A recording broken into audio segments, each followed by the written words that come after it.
नमस्कार दोस्तों, स्वागत करता हूं आप सभी लोगों का आप लोगों के अपने YouTube चैनल उत्तर पाठशाला में।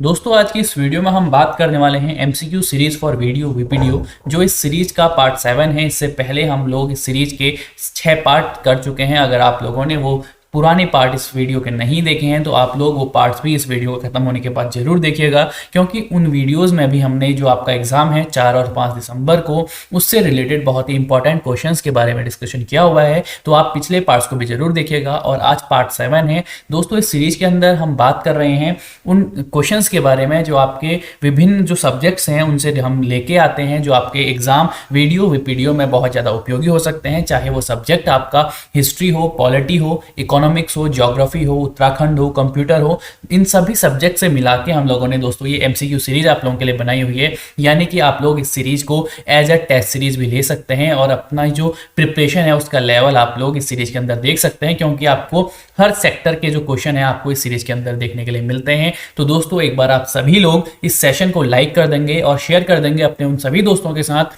जो भी वीडियो का एग्जाम 4 और 5 दिसंबर को देने वाले हैं। तो दोस्तों, एक बार सभी लोग लाइक एंड शेयर कर देंगे। और दोस्तों, ये जो सेशन है हर रात 8 बजे यूट्यूब पे अपलोड होता है, उत्तर पाठशाला यूट्यूब चैनल पे। तो आप सभी लोग जिन्होंने चैनल को सब्सक्राइब नहीं किया है तो चैनल को सब्सक्राइब भी कर लेंगे, ताकि रात 8 बजे जैसे ही आपको जो वीडियो है वो अपलोड हो आपको एक नोटिफिकेशन आ जाए, तो नोटिफिकेशन बेल को भी आप लोग जरूर क्लिक करेंगे। तो दोस्तों, आज का सेशन जो है MCQ series for video VPDO का पार्ट 7 है और स्टार्ट करते हैं इसको आज के सेशन को। तो सबसे पहला क्वेश्चन आप लोगों की स्क्रीन पर ये रहा कि दिल्ली के मेहरौली के कुव्वत उल इस्लाम मस्जिद के प्रांगण में स्थित प्रसिद्ध लौह स्तंभ किसकी स्मृति में है?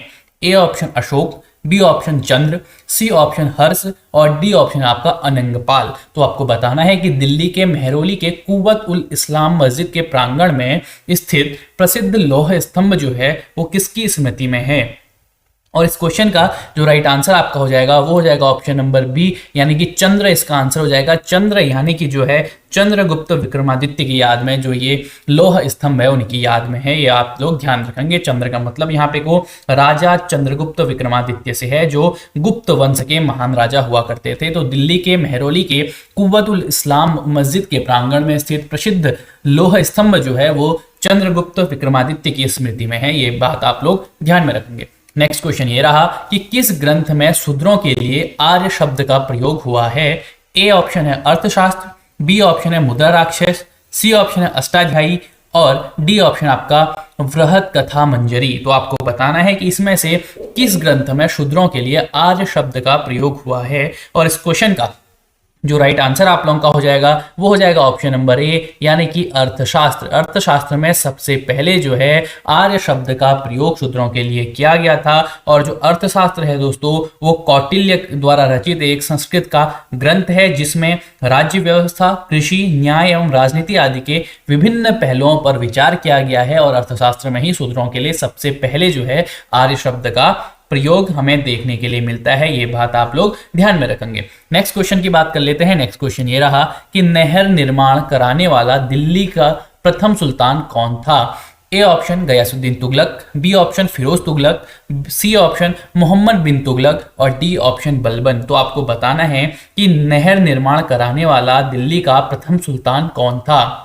और इस क्वेश्चन का जो राइट आंसर आप लोगों का हो जाएगा वो होगा आपका ऑप्शन नंबर ए, यानी कि जो गयासुद्दीन तुगलक था उसने ही दिल्ली में सबसे पहले नहर निर्माण कराए थे। ये बात आप लोग ध्यान में रखेंगे। उसने सिंचाई के लिए जो था कुएं और नहरों का निर्माण कराया था। और यह भी कहा जाता है कि जो गयासुद्दीन तुगलक ने नहरों का निर्माण करवाया था वो नहरों का निर्माण कराने वाला सबसे प्रथम सुल्तान था। तो नहर निर्माण कराने वाला प्रथम सुल्तान कौन हो जाएगा? गयासुद्दीन तुगलक। आप इस बात को ध्यान में रखेंगे। नेक्स्ट क्वेश्चन ये रहा कि किस मुगल शासक को आलमगीर कहा जाता था?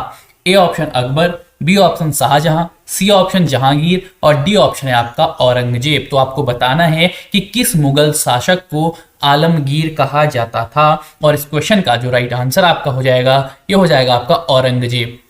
तो जो हमारा औरंगजेब था उसी को क्या कहा जाता था, आलमगीर कहा जाता था। और ये उपाधि इसको किसने दी थी, तो आलमगीर की जो उपाधि औरंगजेब को दी गई थी वो उसके राज्य की प्रजा के द्वारा दी गई थी, जिसका अर्थ होता है विश्व विजेता। यानी कि औरंगजेब को आलमगीर किसने कहा था, उसकी प्रजा ने कहा था, जिसका अर्थ होता है दोस्तों विश्व विजेता। इस बात को भी आप लोग ध्यान में रखेंगे। नेक्स्ट क्वेश्चन ये रहा कि महात्मा गांधी ने भारत में अपना पहला जनभाषण जो है वो कहाँ दिया था। ए ऑप्शन है बंबई में, बी ऑप्शन है लखनऊ में, सी ऑप्शन है चंपारण में और डी ऑप्शन आपका वाराणसी में। तो आपको बताना है कि जो महात्मा गांधी थे उन्होंने भारत में अपना पहला जनभाषण कहाँ दिया था। और इस क्वेश्चन का जो राइट आंसर आपका हो जाएगा वो हो जाएगा आपका ऑप्शन नंबर डी, वाराणसी में। तो ये बात आप लोग ध्यान रखेंगे कि महात्मा गांधी ने भारत में अपना पहला जनभाषण जो है वो वाराणसी में दिया था। क्योंकि क्या हुआ था कि जब महात्मा गांधी भारत में आप आए थे तो उनका जो पहला महत्वपूर्ण भाषण हुआ था वो आपको 6 फरवरी 1916 को बनारस में यानी कि वाराणसी में दिया गया था। और उस दिन भारत के वायसराय जो है लॉर्ड हार्डिंग जो थे वहां बनारस हिंदू विश्वविद्यालय का शिलान्यास करने आए थे और वहीं महात्मा गांधी ने अपना पहला जो है जनभाषण दिया था। इस बात को आप लोग ध्यान में रखेंगे। इससे रिलेटेड क्वेश्चन अभी जो सीडीएस सेकंड हुआ है उसमें भी आ चुका है कि महात्मा गांधी का जो पहला जनसमूह में उनका सम्मेलन था वो कहाँ हुआ था, तो उसमें भी यही ऑप्शन आपको देखने के लिए मिलते हैं। तो 1916 में वाराणसी में जो पहला उनका जनभाषण था तो वो उनका पहला था, यानी कि सबसे पहले जो सामाजिक किसी सम्मेलन में महात्मा गांधी गए थे तो वो वाराणसी में जो बनारस हिंदू विश्वविद्यालय का शिलान्यास था वही था 1916 में। इस बात को आप लोग ध्यान में रखेंगे। नेक्स्ट क्वेश्चन ये रहा 1904 के क्रांतिकारी संगठन अभिनव भारत को कहां संगठित किया गया था। ए ऑप्शन है उड़ीसा में, बी ऑप्शन है बंगाल में, सी ऑप्शन है उत्तर प्रदेश में और डी ऑप्शन है आपका महाराष्ट्र में। तो आपको बताना है कि 1904 का जो क्रांतिकारी संगठन था अभिनव भारत उसको इसमें से कहां संगठित किया गया था। ओडिशा, बंगाल, उत्तर प्रदेश, महाराष्ट्र आपके पास 4 ऑप्शन हैं और इस क्वेश्चन का जो राइट आंसर आपका हो जाएगा वो हो जाएगा ऑप्शन नंबर डी, महाराष्ट्र में। इस बात को आप लोग ध्यान में रखेंगे कि जो महाराष्ट्र है उसमें ही 1904 का जो क्रांतिकारी संगठन था अभिनव भारत उसे संगठित किया गया था। ये बात आप लोग ध्यान में रखेंगे। नेक्स्ट क्वेश्चन ये रहा कि टोगुप दर्रा भारत को किस देश के साथ जोड़ने वाला पर्वतीय मार्ग है। और ए ऑप्शन है आपका अफगानिस्तान, बी ऑप्शन है चीन, सी ऑप्शन है पाकिस्तान और डी ऑप्शन आपका म्यांमार। तो आपको बताना है कि टोगुप दर्रा जो है भारत को किस देश के साथ जोड़ने वाला पर्वतीय मार्ग है। और इस क्वेश्चन का जो राइट आंसर आपका हो जाएगा वो हो जाएगा ऑप्शन नंबर डी, म्यांमार। तो म्यांमार जो है उसी को जोड़ता है टोगुप दर्रा भारत को। ठीक है, तो भारत और म्यांमार को जोड़ने वाला जो दर्रा है वो कौन सा दर्रा है, वो है टोगुप दर्रा। आप लोग इस बात को ध्यान में रखेंगे। नेक्स्ट क्वेश्चन ये रहा कि मेटूर बांध किस नदी पर बांधा गया है।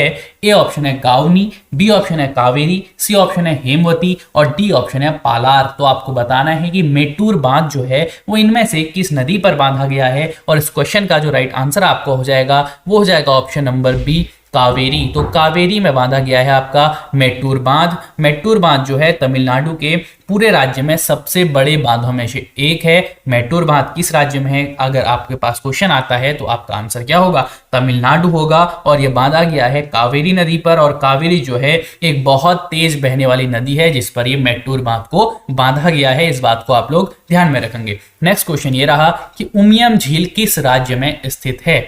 ए ऑप्शन है मणिपुर, बी ऑप्शन है मिजोरम, सी ऑप्शन है मेघालय और डी ऑप्शन है आपका त्रिपुरा। तो आपको बताना है कि उमियम झील इनमें से किस राज्य में स्थित है और इस क्वेश्चन का जो राइट आंसर आपका हो जाएगा वो हो जाएगा ऑप्शन नंबर सी, यानी कि मेघालय। मेघालय में आपको देखने के लिए मिलती है कौन सी झील, उमियम झील जो है आपको मेघालय की राजधानी शिलोंग के पास में देखने के लिए मिलती है, यानी कि राज्य की इसमें बात की गई है। तो मेघालय आपका राइट आंसर होगा। और इस झील को यानी कि उमियम झील को आमतौर पर 12 पानी झील भी कहा जाता है। तो उमियम झील का ही दूसरा नाम क्या है, 12 पानी झील। इसको भी आप लोग ध्यान में रखेंगे। नेक्स्ट क्वेश्चन ये रहा कि रणथंभौर वन्य प्राणी अभ्यारण्य है, यह भारत के किस प्रदेश में है तथा किसके लिए प्रसिद्ध है, आपको बताना है। ए ऑप्शन गुजरात बब्बर शेर के लिए, बी राजस्थान काला हिरण के लिए, सी राजस्थान बब्बर शेर के लिए या डी गुजरात जंगली गधे के लिए। तो आपको बताना है कि जो रणथंभौर का वन्य प्राणी अभ्यारण्य है वो भारत के किस प्रदेश में है और किस लिए ये प्रसिद्ध है, आपको बताना है। और इस क्वेश्चन का जो राइट आंसर आपका होगा वो होगा ऑप्शन नंबर सी, यानी कि राजस्थान में जो है रणथंभौर वन्य प्राणी जीव अभ्यारण्य है, जो बब्बर शेर के लिए प्रसिद्ध है। इस बात को आप लोग ध्यान में रखेंगे। और इसके पास में ही क्या है, रणथंभौर का किला आपको देखने के लिए मिलता है, जिसके कारण यहाँ भारी संख्या में पर्यटक आपको देखने के लिए मिलते हैं राजस्थान में रणथंभौर वन्य प्राणी अभ्यारण्य के पास में। ठीक है, और ये प्रसिद्ध किसके लिए है, बब्बर शेर के लिए प्रसिद्ध है। ये जो उद्यान है बाघ संरक्षित क्षेत्र है और रणथंभौर किले के पास में है। आप लोग इस बात को ध्यान में रखेंगे। और रणथंभौर वन्य प्राणी जीव अभ्यारण्य है कहाँ, राजस्थान में। नेक्स्ट क्वेश्चन ये रहा कि इस समय भारत में सबसे बड़ा तेल शोधक कारखाना निम्नलिखित में से कौन सा है। ए बड़ोदरा, बी मथुरा, सी विशाखापट्टनम और डी ऑप्शन है मुंबई। तो आपको बताना है कि इसमें भारत का इस समय का सबसे बड़ा तेल शोधक कारखाना जो है वो कहाँ स्थित है, आपको ये बताना है। तो इस क्वेश्चन का जो राइट आंसर आपका हो जाएगा वो हो जाएगा ऑप्शन नंबर ए, यानी कि बड़ोदरा। तो बड़ोदरा का जो तेल शोधक कारखाना है, यानी कि ऑयल रिफाइनरी के लिए जो प्रयोग में किया जाने वाला कारखाना है, वो बड़ोदरा का भारत का सबसे बड़ा तेल शोधक कारखाना अभी इस समय वर्तमान में भारत का है। इस बात को आप लोग ध्यान में रखेंगे। और इसकी जो शोधन क्षमता है वो है 95 लाख टन जो है इसकी शोधन क्षमता है। इसके बाद जो है मुंबई संयंत्र जो है वो आपको देखने के लिए मिलता है 55 लाख टन की क्षमता के साथ। उसके बाद तीसरे नंबर में आता है जो विशाखापट्टनम का तेल शोधक कारखाना है, जिसकी क्षमता 45 लाख टन है। और उसके बाद जो है मथुरा का आपको देखने के लिए मिलता है साथ में। ठीक है, तो बड़ोदरा का इस समय का सबसे बड़ा तेल शोधक कारखाना है, जिसकी क्षमता आपको याद रखनी है कि 95 लाख टन है। नेक्स्ट क्वेश्चन ये रहा कि भारतीय संविधान के किस भाग में स्पष्ट रूप से घोषणा की गई है कि भारत एक धर्मनिरपेक्ष राज्य है। ए ऑप्शन मौलिक अधिकार, बी ऑप्शन संविधान की प्रस्तावना, सी ऑप्शन राज्य की नीति निर्देशक सिद्धांत और डी ऑप्शन है आपका संविधान की नवी अनुसूची। तो आपको बताना है कि भारतीय संविधान के किस भाग में स्पष्ट रूप से घोषणा की गई है कि भारत एक धर्मनिरपेक्ष राज्य है। इसका आंसर आप लोगों को देना है। और इस क्वेश्चन का जो राइट आंसर आपका हो जाएगा वो हो जाएगा ऑप्शन नंबर बी, यानी कि संविधान की प्रस्तावना। संविधान की प्रस्तावना में ही ये बात कही गई है कि भारत एक धर्मनिरपेक्ष राज्य है। इस बात को आप लोग ध्यान में रखेंगे। और आज जो है 26 नवंबर है और आज ही के दिन क्या मनाया जाता है, वो मनाया जाता है संविधान दिवस। और आज के दिन 26 नवंबर 1949 को भारत का जो संविधान है वो आंशिक रूप से लागू हो गया था। इस बात को भी आप लोग ध्यान में रखेंगे। और आज के दिन को किस दिन के रूप में मनाया जाता है, वो मनाया जाता है आपका संविधान दिवस के रूप में। इस क्वेश्चन से हमें इतनी जानकारी मिल चुकी है। और आप लोग ये बात को भी ध्यान में रखेंगे कि धर्मनिरपेक्ष जो राज्य है वो संविधान की प्रस्तावना में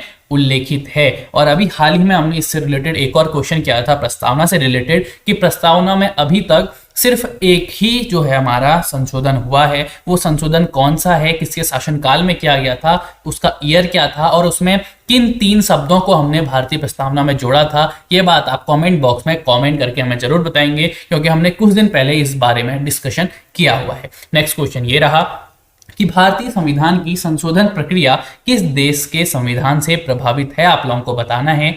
ए ऑप्शन है कनाडा, बी ऑप्शन है ऑस्ट्रेलिया, सी ऑप्शन है इटली और डी ऑप्शन है आपका दक्षिण अफ्रीका। तो आपको बताना है कि जो अमेंडमेंट प्रोसेस है भारतीय संविधान की वो किस देश के संविधान से प्रभावित है, यानी कि किस देश के संविधान से ली गई है, आपको बताना है। और इस क्वेश्चन का जो राइट आंसर आपका हो जाएगा वो हो जाएगा ऑप्शन नंबर डी, दक्षिण अफ्रीका, यानी कि साउथ अफ्रीका से जो प्रभावित है हमारी अमेंडमेंट प्रोसेस है, जो भारतीय संविधान की संशोधन प्रक्रिया है वो दक्षिण अफ्रीका के संविधान से प्रभावित है। ये बात आप लोग ध्यान में रखेंगे। नेक्स्ट क्वेश्चन ये रहा कि उत्तराखंड राज्य के सृजन के समय 11वें वित्त आयोग ने इसे निम्नांकित राज्य का दर्जा दिया था। आपको बताना है कि किस राज्य का दर्जा दिया था। 11वें वित्त आयोग ने उत्तराखंड राज्य सृजन के समय उत्तराखंड पीसीएस में पूछा गया क्वेश्चन है। ए ऑप्शन है आपका गरीब पहाड़ी राज्य, बी ऑप्शन है अविकसित राज्य, सी ऑप्शन है विशेष वर्ग का राज्य और डी ऑप्शन है आपका उपरोक्त में से कोई नहीं। तो आपको बताना है कि उत्तराखंड सृजन के समय 11वें वित्त आयोग ने से इनमें से कौन सा दर्जा दिया था।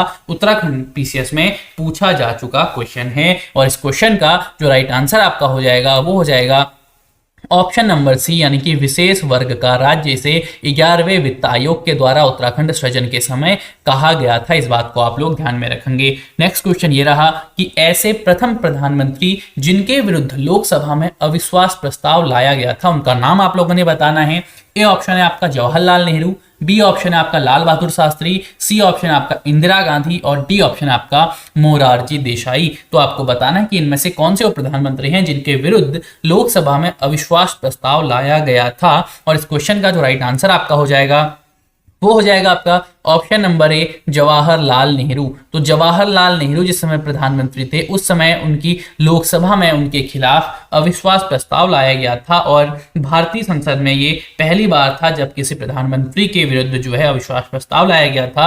हुआ क्या था कि 1963 में जो तत्कालीन प्रधानमंत्री थे जवाहरलाल नेहरू, उनके खिलाफ ये प्रस्ताव आया था और उनके खिलाफ जो ये प्रस्ताव लेके आए थे उनका नाम था आपका JB कृपलानी ने इस प्रस्ताव को रखा था। और कांग्रेस के दोबारा से अध्यक्ष न बनाए जाने के चलते जो है JB कृपलानी ने जो उनकी पार्टी थी कांग्रेस उसे छोड़कर किसान मजदूर प्रजा पार्टी शुरू कर दी थी और जो बाद में सोशलिस्ट पार्टी के साथ मिलकर प्रजा सोशलिस्ट पार्टी में बदल गई थी। तो आपको सिर्फ ये बात ध्यान में रखनी है कि जो ये लोकसभा में अविश्वास प्रस्ताव फर्स्ट बार लाए थे जवाहरलाल नेहरू के खिलाफ, वो लाए थे JB कृपलानी। आप लोग को याद में रखना है। और वो भारत के प्रथम प्रधानमंत्री थे जवाहरलाल नेहरू, उनके खिलाफ में आया था। इस बात को भी आप लोग ध्यान में रखेंगे। नेक्स्ट क्वेश्चन ये रहा कि संविधान के किस अनुच्छेद के प्रावधानों के अंतर्गत भारत सरकार द्वारा भारत रत्न, पद्म विभूषण आदि अलंकरण प्रदान किए जाते हैं। ए ऑप्शन अनुच्छेद 15, बी ऑप्शन अनुच्छेद 18, सी ऑप्शन अनुच्छेद 23 और डी ऑप्शन आपका अनुच्छेद 32। और आपको पता होगा कि हाल में ही पद्मश्री, पद्म भूषण, पद्म विभूषण इन सभी के जो सम्मान है अलंकृत किए गए हैं। और अभी कुछ दिन पहले ही जो है हमारे वीरता पुरस्कार भी राष्ट्रपति के द्वारा प्रदान किए गए हैं। तो आपको इसमें इस क्वेश्चन की अगर मैं बात करूं तो आपको बताना है कि जो भारत सरकार भारत रत्न, पद्म विभूषण देती है वो संविधान के किस अनुच्छेद के अंतर्गत देती है, आप लोगों को बताना है। और इस क्वेश्चन का जो राइट आंसर आप लोगों का हो जाएगा वो हो जाएगा ऑप्शन नंबर बी अनुच्छेद 18। तो अनुच्छेद 18 के अंतर्गत जो है भारत की जो सरकार है वो भारत रत्न, पद्म विभूषण आदि के जो अलंकरण है वो प्रदान करती है अनुच्छेद 18 के अंतर्गत। इस बात को आप लोग ध्यान में रखेंगे। नेक्स्ट क्वेश्चन ये रहा कि कौन सी पुस्तक अमर्त्य सेन के द्वारा नहीं लिखी गई है, आप लोगों को बताना है। A collective choice and social welfare, B on economic and equality, C poverty and famines और D the draft market economics. तो आपको बताना है कि इसमें से कौन सी वो पुस्तक है अमर्त्य सेन के द्वारा नहीं लिखी गई है। आप तो इसका जो राइट आंसर आपका हो जाएगा वो हो जाएगा आपका ऑप्शन नंबर डी यानी कि द ड्राफ्ट मार्केट इकोनॉमिक्स जो है वो अमर्त्य सेन के द्वारा नहीं लिखी गई है। बाकी की जो 3 पुस्तकें हैं collective choice and social welfare, on economic and equality and C जो है वो है पॉवर्टी एंड फेमिन जो है, ये तीनों किताबें अमर्त्य सेन के द्वारा ही लिखी गई हैं। इस बात को भी आप लोग ध्यान में रखेंगे। नेक्स्ट क्वेश्चन ये रहा कि किन 4 देशों को एशियन टाइगर कहा जाता है, आप लोगों को बताना है।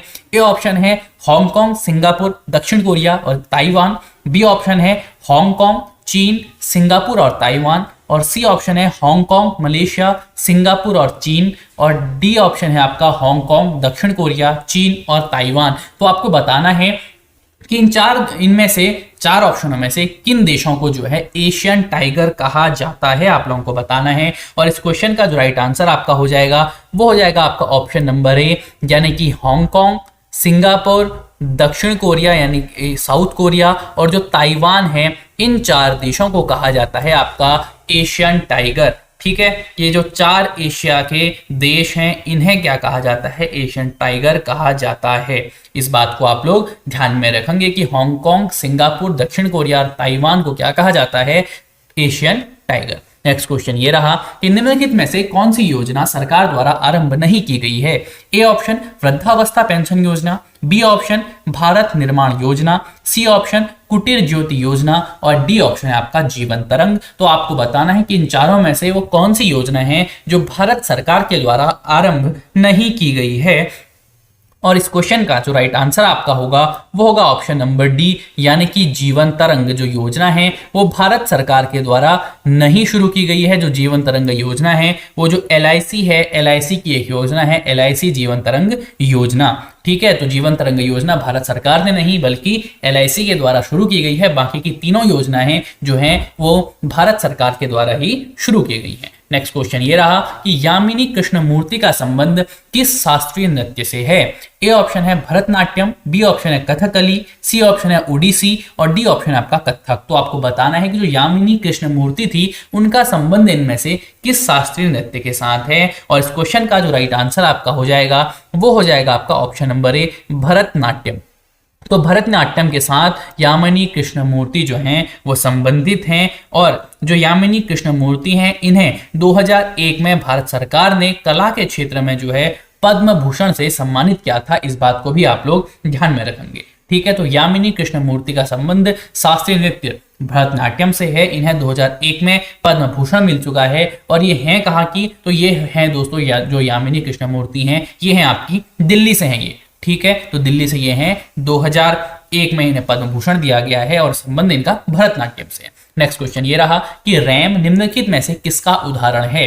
ए ऑप्शन है आपका non volatile memory, B cache memory, C volatile memory और डी है आपका वर्चुअल मेमोरी। तो आपको बताना है कि रैम इसमें से किसका उदाहरण है। और इस क्वेश्चन का जो राइट आंसर आपका होगा वो होगा ऑप्शन नंबर सी, यानी कि वोलाटाइल मेमोरी का ही एक उदाहरण है कौन, रैम। तो इस बात को आप लोग ध्यान रखेंगे कि कंप्यूटर में जो आपकी रैम होती है वो किसकी उदाहरण है, वो है आपकी वोलाटाइल मेमोरी की, आप लोग ध्यान में रखेंगे। नेक्स्ट क्वेश्चन ये रहा कि ओपेक का अर्थ क्या है, आप लोगों को बताना है। ए ऑप्शन है आपका oil and petroleum exporting countries, B option है organisation of petroleum exporting countries, C option है organisation of project and equipment corporation और डी ऑप्शन आपका oil petrol and energy commission. तो आपको बताना है कि ओपेक का इसमें से जो है फुल फॉर्म क्या है, आप लोगों को बताना है। और इस क्वेश्चन का जो राइट आंसर आपका हो जाएगा वो हो जाएगा ऑप्शन नंबर बी, यानी कि organisation of petroleum exporting country जिसका फुल फॉर्म है। तो ओपेक का फुल फॉर्म क्या है, organisation of petroleum exporting countries, आप लोग ध्यान में रखेंगे। और ओपेक की जो मुख्यालय है उसे कहाँ जो स्टार्टिंग हुई थी, तो स्टार्टिंग में इसका जो मुख्यालय है वो जेनेवा स्विट्जरलैंड में बनाया गया था। लेकिन सितंबर 1965 में जो है इसके मुख्यालय को ऑस्ट्रिया के वियना में स्थानांतरित कर दिया गया था। तो वर्तमान में जो इसका ओपेक का मुख्यालय है वो है आपका कहाँ, ऑस्ट्रिया के वियना में। तो वियना में ओपेक का मुख्यालय है। जब ये बना था उस समय इसका मुख्यालय कहाँ था, वो था जिनेवा स्विट्जरलैंड में। अब आप लोग ये मुझे कमेंट बॉक्स में बताएंगे कि जो ओपेक है इसका जो गठन है वो कब किया गया था। ये बात आप लोग मुझे बताएंगे कि ओपेक का गठन कब किया गया था। मुख्यालय मैंने बता दिया है कि स्टार्टिंग में स्विट्जरलैंड जेनेवा में था और अभी ऑस्ट्रिया वियना में है। अब गठन की तारीख आपको मुझे कॉमेंट बॉक्स में कॉमेंट करके बतानी है। नेक्स्ट क्वेश्चन ये रहा कि 49वीं समांतर रेखा किन दो देशों के मध्य स्थित है। ए ऑप्शन है आपका कनाडा और अमेरिका, बी ऑप्शन है जर्मनी और इंग्लैंड, सी ऑप्शन है चीन और रूस और डी है इसमें से कोई नहीं। तो आपको बताना है कि 49वीं समांतर रेखा जो है वो इनमें से किन दो देशों के मध्य है। और इस क्वेश्चन का जो राइट आंसर आपका हो जाएगा वो हो जाएगा आपका ऑप्शन नंबर ए, यानी कि कनाडा और अमेरिका के मध्य में आपको देखने के लिए मिलती है 49वीं समानांतर रेखा। और ये जो है रेखा है ये कनाडा और अमेरिका को दो भागों में बांटती है। इस बात को आप लोग ध्यान में रखेंगे। नेक्स्ट क्वेश्चन ये रहा कि कत्थई रंग में मनुष्य को सामूहिक नृत्य करते हुए कहां दिखाया गया है। ए ऑप्शन है कसार देवी, बी ऑप्शन है पेटसाल, सी ऑप्शन है फल सीमा और डी ऑप्शन आपका बनकोट। तो आपको बताना है कि कत्थई रंग में मनुष्य को सामूहिक नृत्य करते हुए इनमें से कहां दिखाया गया है। और इस क्वेश्चन का जो राइट आंसर आप लोगों का हो जाएगा वो होगा आपका पेटसाल। तो पेटसाल में क्या किया गया है, जो वहां से हमें पेटसाल से जो भी हमें पुराने मृदभांड या गुफाएं मिलती हैं उनमें क्या दिखाया गया है, कत्थई रंग में मनुष्य को सामूहिक नृत्य करते हुए दिखाया गया है। नेक्स्ट क्वेश्चन ये रहा कि किस धार्मिक ग्रंथ से किरातों की जानकारी प्राप्त होती है। ए ऑप्शन है पाणिनि की अष्टाध्यायी, बी ऑप्शन है वराहमिहिर की बृहद संहिता, सी ऑप्शन है कालिदास की रघुवंशम और डी ऑप्शन आपका बाणभट्ट की हर्षचरिता। तो आपको बताना है कि इनमें से किस धार्मिक ग्रंथ में किरातों की जानकारी प्राप्त होती है। और इस क्वेश्चन का जो राइट आंसर आपका होगा वो होगा आपका ऑप्शन नंबर बी, यानी कि जो वराहमिहिर की वृहत संहिता है उसी से हमें जानकारी मिलती है किरातों के बारे में। तो वराहमिहिर की वृहत संहिता से हमें किरातों की जानकारी मिलती है। और इसके ऑप्शन मैंने सभी बुक्स के आगे उनके जो राइटर हैं उनके नाम लिख दिए हैं, तो क्योंकि ये जो भी हैं इंपॉर्टेंट बुक्स हैं, तो इनको आप लोग ध्यान में रखेंगे कि जो अष्टाध्यायी है वो पाणिनि के द्वारा लिखी गई है, वृहत संहिता वराहमिहिर के द्वारा लिखी गई है, रघुवंशम जो है कालिदास के द्वारा लिखी गई है, और हर्षचरिता बाणभट्ट के द्वारा में लिखी गई है। इस बात को भी आप लोग ध्यान में रखेंगे इस क्वेश्चन के साथ ही साथ। और किरातों की जानकारी हमें वराहमिहिर के वृहत संहिता से मिलती है। तो इस प्रकार से हमने इसके जो ऑप्शन है उनको सेटल किया था, ताकि आपको एक क्वेश्चन से कुछ ज्यादा क्वेश्चन आपको देखने के लिए मिल जाए। नेक्स्ट क्वेश्चन आपका ये रहा कि भटवाड़ी का सूर्य मंदिर कहां स्थित है। ए ऑप्शन है आपका टिहरी, बी ऑप्शन है उत्तरकाशी, सी ऑप्शन है चंपावत, और डी ऑप्शन है आपका पौड़ी। तो आपको बताना है कि जो भटवाड़ी का सूर्य मंदिर है वो इनमें से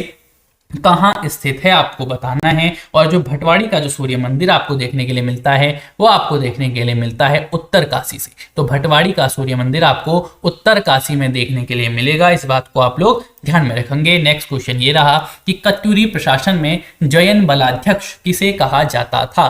ए ऑप्शन पैदल सेना को, बी ऑप्शन अश्व सेना को, सी ऑप्शन ऊंट सेना को, और डी ऑप्शन गज सेना को। तो आपको बताना है कि जो कत्यूरी प्रशासन था उसमें जयन बलाध्यक्ष जो है वो किसे कहा जाता था। और इस क्वेश्चन का जो राइट आंसर आपका हो जाएगा वो हो जाएगा ऑप्शन नंबर ए, यानी कि कत्यूरी प्रशासन में पैदल सेना जो होती थी उसे जयन बलाध्यक्ष कहा जाता था, अश्व सेना को जो है वो अश्व बलाध्यक्ष कहा जाता था, ऊंट वाली जो सेना होती थी उसे ऊष्ट बलाध्यक्ष कहा जाता था, और गज वाली जो सेना होती थी उसे गज बलाध्यक्ष कहा जाता था। इस बात को आप लोग ध्यान में रखेंगे। नेक्स्ट क्वेश्चन ये रहा कि 51-52 का अकाल जो है वो कब पड़ा था। ए ऑप्शन है 1794, बी ऑप्शन 1795, सी ऑप्शन 1796, और डी ऑप्शन आपका 1797। तो आपको बताना है कि 51-52 का जो अकाल है वो कब पड़ा था। और 51-52 का जो अकाल है दोस्तों वो पड़ा था दोस्तों 1795 में। तो 1795 में जो है वो गढ़वाल में 51-52 का अकाल पड़ा था, इस बात को आप लोग ध्यान में रखेंगे। 1795 जो है तब पड़ा था गढ़वाल में कौन सा अकाल, 51-52 का अकाल। नेक्स्ट क्वेश्चन ये रहा कि गुरु गोविंद सिंह और फतेहपति शाह के मध्य कौन सा युद्ध हुआ था। ए ऑप्शन आपका लंगूरगढ़ का युद्ध, बी ऑप्शन है भंगाड़ी का युद्ध, सी ऑप्शन है खुरबुरा का युद्ध, और डी ऑप्शन है आपका इनमें से कोई नहीं। तो आपको बताना है कि गुरु गोविंद सिंह और फतेहपति शाह के मध्य में कौन सा युद्ध हुआ था। और इस क्वेश्चन का जो राइट आंसर आप लोगों का है वो है आपका ऑप्शन नंबर बी, यानी कि भंगाड़ी का युद्ध। भंगाड़ी का युद्ध हुआ था आपका गुरु गोविंद सिंह और फतेहपति शाह के मध्य में, इस बात को आप लोग ध्यान में रखेंगे। तो 18 सितंबर 1688 को जो है वो भंगाड़ी का युद्ध गुरु गोविंद सिंह और फतेहपति शाह के मध्य में हुआ था। नेक्स्ट क्वेश्चन ये रहा कि गोरखों द्वारा छिपाई गई संपत्ति पर कौन सा कर लिया जाता था। ए ऑप्शन रहता कर, बी ऑप्शन बहता कर, सी ऑप्शन टीका कर, और डी ऑप्शन आपका सागर कर। तो आपको बताना है कि इनमें से गोरखों के द्वारा जो छिपाई गई संपत्ति होती थी उस पर कौन सा कर लिया जाता था। और इस क्वेश्चन का जो राइट आंसर आपका होगा वो होगा ऑप्शन नंबर बी, यानी कि जो बहता कर था वो गोरखों के द्वारा लिया जाता था छिपाई गई संपत्ति के लिए, बहता कर आप लोग ध्यान में रखेंगे। नेक्स्ट क्वेश्चन की बात करते हैं। नेक्स्ट क्वेश्चन ये रहा कि निम्न में से किसने विजयेश्वर मंदिर हेतु भूमि दान दिया था। ए ऑप्शन देसठ देव, बी ऑप्शन पदमठ देव, सी ऑप्शन भूदेव, और डी ऑप्शन आपका ललित सूरदेव। तो आपको बताना है कि इनमें से किसने जो है विजयेश्वर मंदिर के लिए भूमि दान दिया था। और इस क्वेश्चन का जो राइट आंसर आपका होगा वो होगा ऑप्शन नंबर ए, यानी कि देसठ देव। तो देसठ देव जो था उसने ही क्या किया था, जो विजयेश्वर मंदिर था उसके लिए भूमि दान दिया था। नेक्स्ट क्वेश्चन ये रहा कि झाली माली जो है वो किन शासकों की कुलदेवी थी, आपको बताना है।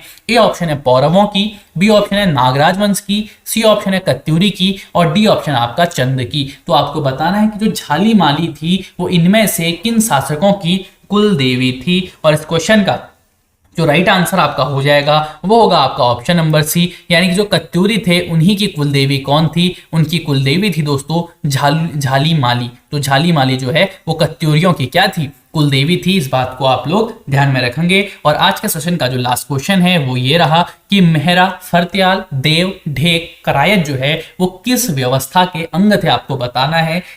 ए चाराल व्यवस्था, बी चौथानी ब्राह्मण व्यवस्था, सी पंचथोक व्यवस्था और डी जो है वो है छहकरिया व्यवस्था। आपको पता होगा कि चंद शासन काल में जो है वो ये विभिन्न जो है व्यवस्थाएं देखने के लिए मिलती हैं। तो इसमें से जो मेहरा, फरत्याल, देव, ढेक, करायत है, इनमें से किस व्यवस्था के अंग थे आप लोगों को बताना है। तो इस क्वेश्चन का जो राइट आंसर आपका हो जाएगा वो हो जाएगा आपका पंचथोक व्यवस्था, यानी कि पंचथोक व्यवस्था के ही अंग हैं कौन? मेहरा, फरत्याल, देव, ढेक और करायत जो है वो पंचथोक व्यवस्था के अंग हैं। तो दोस्तों ये था हमारा आज का सेशन। आप लोगों को ये सेशन कैसा लगा, इसके क्वेश्चन आप लोगों को कैसे लगे, ये आप हमें कमेंट बॉक्स में कमेंट करके जरूर बताइएगा। और अगर आपको आज का जो सेशन है ये पसंद आया है तो आप लोग इस सेशन को लाइक एंड शेयर जरूर कीजिएगा और हमारे यूट्यूब चैनल जो है उत्तर पाठशाला को सब्सक्राइब करके बेल नोटिफिकेशन को जरूर दबाइएगा, ताकि रोज जो रात 8 बजे जो है वीडियो के लिए सीरीज जब अपलोड हो आपको जो है यूट्यूब की तरफ से एक नोटिफिकेशन मिल जाए, जिससे आप लोग इस सीरीज को रेगुलरली देखते रहें। और अगर आप लोग इसकी पीडीएफ लेना चाहते हैं तो आपको पीडीएफ मिलेगी हमारे टेलीग्राम और व्हाट्सएप ग्रुप में, जिनके लिंक आपको हमारे डिस्क्रिप्शन बॉक्स में देखने के लिए मिलेंगे। उन लिंक के माध्यम से आप हमारे टेलीग्राम और जो व्हाट्सएप ग्रुप है उनको ज्वाइन कर सकते हैं और इस वीडियो की जो पीडीएफ है आप लोग ले सकते हैं। So thank you for joining us, thank you, till next video.